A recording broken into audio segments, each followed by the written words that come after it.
May mga oras na ang hirap nang magpatuloy. Pagod, puyat, at stress na lang ang nararamdaman mo sa araw-araw. Kaya mahalaga na mayroon tayong kasama sa pagpapatuloy ng ating laban. Kaya ako, ito lagi ang kasama ko. This is Pansit Canton.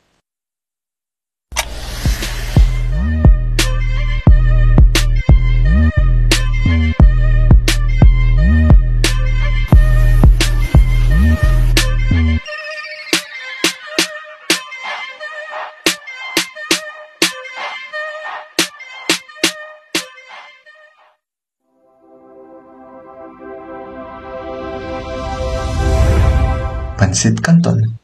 Ito ang best pati ko.